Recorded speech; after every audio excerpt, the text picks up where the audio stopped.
Do you ever have one of those days when everything seems to go wrong? I did. Unfortunately, it was my wedding day, and 3 men in particular were to blame. It all started with the priest. I now pronounce you man and wife. Well done. You may now kiss the bride. Nice one. All right, please be seated, everybody. I'd just like to say a few words before communion. You know, a lot of prospective brides ask me these days, Father, what is the church's attitude to fellatio?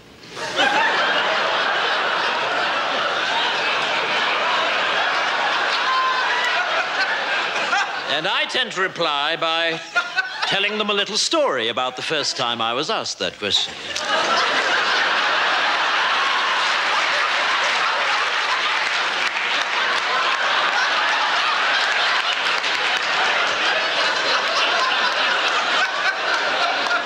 It was a couple of years ago now, and a young, attractive bride-to-be came up to me after a service and asked me just that question. Father, what is the church's attitude to fellatio? And I replied, well, you know, Joanne, I'd like to tell you, but unfortunately, I don't know what fellatio is. And so she showed me. And ever since, whenever anyone has asked me the question, Father, what is the church's attitude to fellatio? I always reply, well, you know, I'd like to tell you. But unfortunately, I don't know what fellatio is.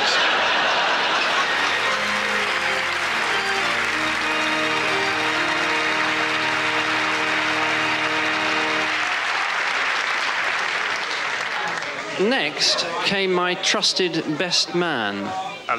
Right. Ladies and gentlemen, and fellow survivors of that stunning stag party, how did those 2 girls get under the table, and what the hell were they up to with that toothpaste?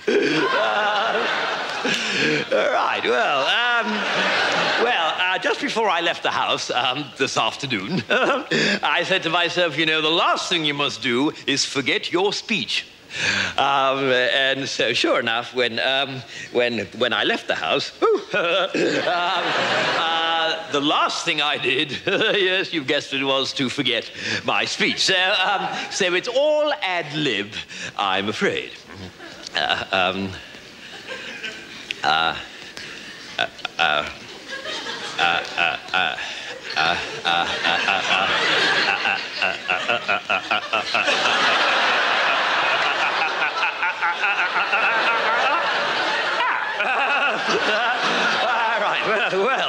Dear me. Well, now, where should I begin? I'd like to begin now. Right. Well, I've known the groom ever since we first went to school together at the age of 8. And you know, he hasn't changed a bit.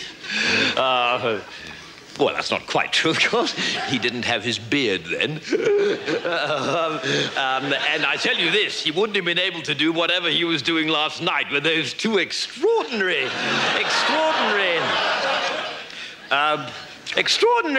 how little people change, isn't it?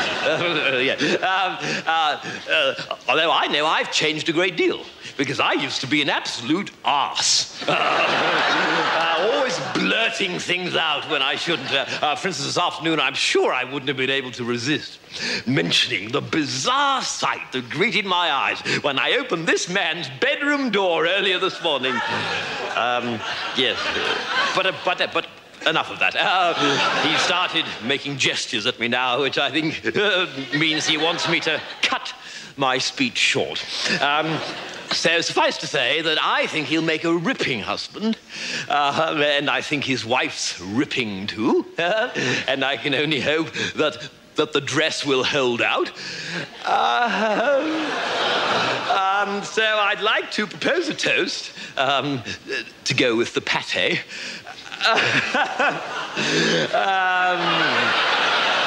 to the groom and to his lovely horse, wife.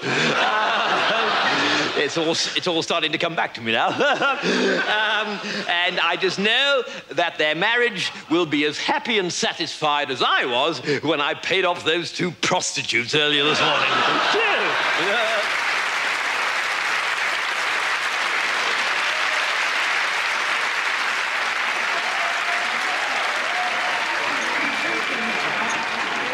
And finally, my loving father-in-law provided the perfect end to a perfect day.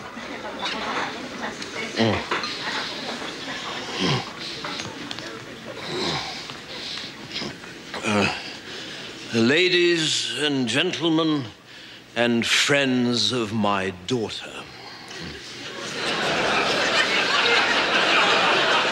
There comes a time in every wedding reception when the man who paid for the damn thing is allowed to speak a word or 2 of his own. And I should like to take this opportunity, sloshed as I may be, to say a word or 2 about Martin. As far as I'm concerned, my daughter could not have chosen a more delightful, charming, witty, responsible, wealthy, let's not deny it, well-placed, good-looking, and fertile young man than Martin as her husband. And I therefore ask the question, why the hell did she marry Gerald instead? Because Gerald is the sort of man we used to describe at school as a complete prick. If I may use a gardening simile here, if his entire family may be likened to a compost heap, and I think they can, then Gerald is the biggest weed growing out of it.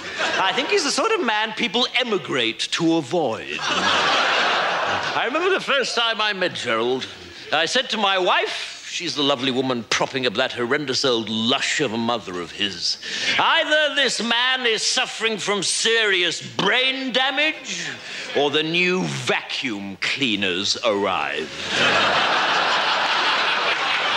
As for his family, they are quite simply the most intolerable herd of steaming social animals I've ever had the misfortune of turning my nose up to. I spurn you as I would spurn a rabid dog. I would like to propose a toast to the caterers.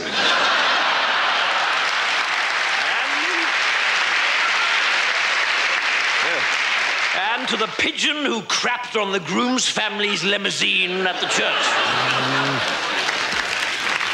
As for the rest of you around this table, not directly related to me, you can sod off. I wouldn't trust any of you to sit the right way on a toilet seat.